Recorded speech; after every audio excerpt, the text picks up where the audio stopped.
Well, hello and welcome to Two-Wheel Lifestyle. I guess this guy's turn signal is just going to be on forever. He's going to turn just as I go by. You watch, you watch. And I'm going to die right here. BAM! No, it didn't happen. I was okay. I sort of have a news report today. Those of you who've been following the introduction of BMW's new motorcycle, the S1000XR, were disappointed, like me, that it was not introduced like everybody was saying it was going to be introduced at 2014 Intermot.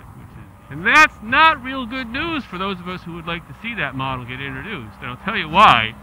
Because not only was it not introduced, but a very similar model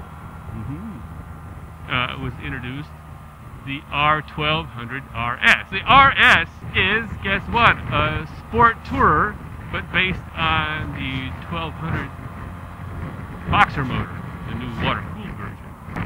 That's a problem, because that is just so close to the S1000XR, which is a sport touring, a light sport touring, something smaller and lighter than an RT, for example, and they would seem to like just compete with each other to no end. Why would you have both in the product line? So this means one of three things, as I see it. Could mean that the S1000XR is right on track and BMW simply chose not to roll it out at Intermot. Why? Well, I think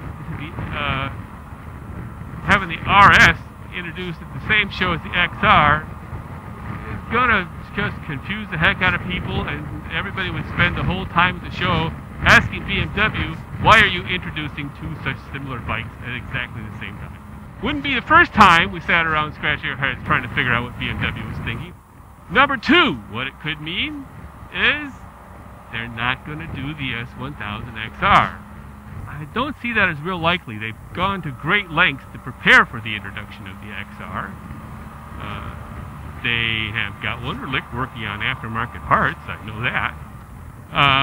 They have copyrighted the name, S1000XR, the model name. That's one of the things that really got us thinking that Intermot was going to be it.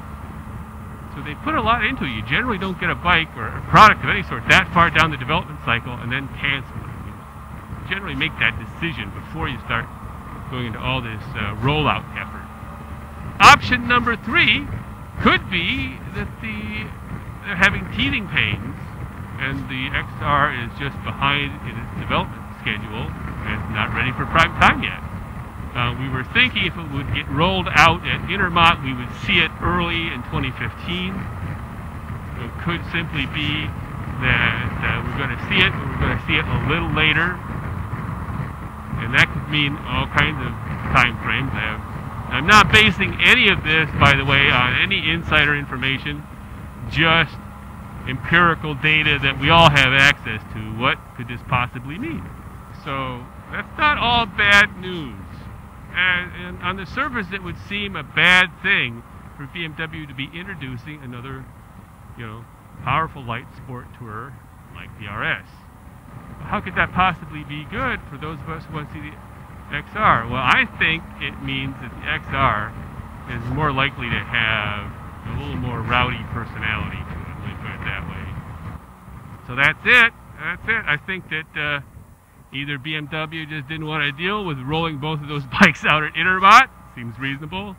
Could be the S1000XR is dead or just intentionally being held back for a while for some reason. Or it could be that the XR is delayed. As long as the XR isn't dead, it's good news. So, till next time, I'll see you all out there on two wheels. Just going for a ride. I'm on the inland San Diego area, on the back roads that are north of San Diego and inland in the desert direction. Just a beautiful day for a ride today.